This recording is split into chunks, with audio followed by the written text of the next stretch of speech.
Friends, நைட்டுக்கு வந்து இட்லி தான். இட்லிக்கு தொட்டுக்கிறதுக்கு சாம்பார். அரை கப்பு துவரம்பருப்புனா ஒரு 2 ஸ்பூன் பச்சைப்பயிறு, இதை பைத்தம்பருப்பு போட்டுக்கோங்க.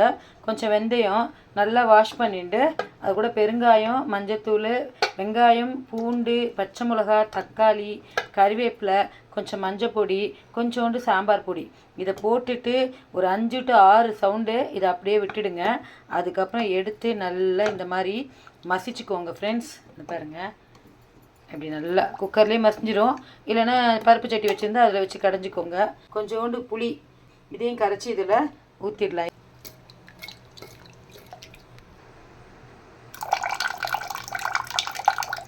சும்மா கொஞ்சமாக ஒரு ட்ராப், ஏன்னா நைட்டே காலி ஆகிடும். இது எப்படியும் எல்லாம் அப்படியே நல்லா ஊற்றி தானே சாப்பிடுவாங்க. இதை தாளித்து கொட்டிட்டோன்னு வச்சுக்கோங்களேன், சூப்பரான ஒரு சாம்பார் ரெடி. இது பொங்கலுக்கு, தோசைக்கு, இட்லிக்கு, ஏன் சாப்பாட்டு கூட போட்டுக்கலாம். 10 நிமிஷத்தில் ரெடி ஆகிடும் சாம்பார். இருங்க தாளிச்சிக்கிறேன். வழக்கமான தாளிப்பு தான் ஃப்ரெண்ட்ஸ். கொஞ்சம் கடுகு நல்லா ஒரு ஸ்பூனு, துளி சீரகம், கறிவேப்பிலை, கொஞ்சமாக பெருங்காயம். புரிஞ்சிருச்சு ஃப்ரெண்ட்ஸ். ஒரு நல்ல கமகமான ஒரு வாசனை வரும். அப்படியே எடுத்து அப்படியே இந்த சாம்பாரில் வச்சுக்கலாம். நான் வீடியோ எடுத்துக்கிட்டே எடுக்கிறேன்னா அதனால் கொஞ்சம் ஷேக் ஆகும்.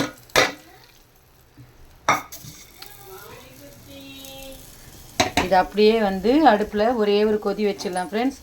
உப்பு போட்டு கடைங்க, அவ்வளோதான். இட்லி சாம்பார் ரெடி. இட்லி வந்த உடனே சாம்பார் ஊற்றி ஒரு சூப்பரான டிஃபன் நைட்ஸ் பார்க்கலாம் ஃப்ரெண்ட்ஸ். ஒரு கொதி வரும்போது கொத்தமல்லி அப்படி தூவிடுங்க.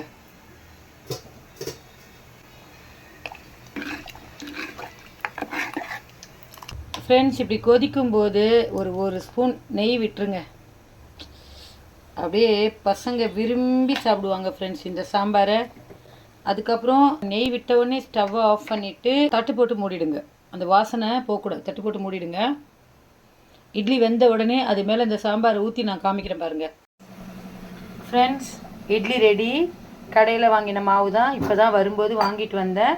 சோடா மாவு போட வேண்டாம் ஃப்ரெண்ட்ஸ். அதுக்கு பதிலாக நீங்கள் வந்து நல்லெண்ணெய் விட்டுட்டு, மாவில் நல்லெண்ணெய் விட்டு ஒரு 5 நிமிஷம் கலக்கி வச்சுட்டு அதுக்கப்புறம் ஊற்றுங்க. அதை பாருங்கள் எவ்வளோ சாஃப்டாக இருக்குது இட்லி. இட்லி ரெடி. 2 இட்லி எடுத்து வச்சுக்கிறேன். நான் தான் தட்டு போட்டு மூடி வச்சேன் இல்லைங்களா. சாம்பார் இப்படி இருக்குது பாருங்கள். நல்லா கமன்னு வாசனை ஃப்ரெண்ட்ஸ். இதை அப்படியே எடுத்து இங்கே பாருங்கள், சாம்பாரை பாருங்கள் ஊற்றும் போதே அப்படியே இந்த மாதிரி நல்லா ஊற்றிடுங்க. கொதிக்க இருக்குது ஃப்ரெண்ட்ஸ். ஸோ இதை நீங்கள் அப்படியே சாப்பிட்டாலும் சரி, ஹோட்டல் ஸ்டைலில் ஸ்பூன் வச்சு சாப்பிட்டாலும் சரி ஃப்ரெண்ட்ஸ். பார்த்தீங்களா, கருவேப்பிலாம் தள்ளிக்கோங்க. அவ்வளோதான். இங்கே பாருங்கள் இந்த மாதிரி. ஏன்னா கொதிக்குது, கையை வைக்க முடியல என்னால். ஸோ நான் ஸ்பூனில் தான் எடுக்கிறேன். பார்த்தீங்களா, சரி வேறு லெவல். சரியான டேஸ்ட்டாக இருக்கும் ஃப்ரெண்ட்ஸ். ட்ரை பண்ணுங்கள். பாய்.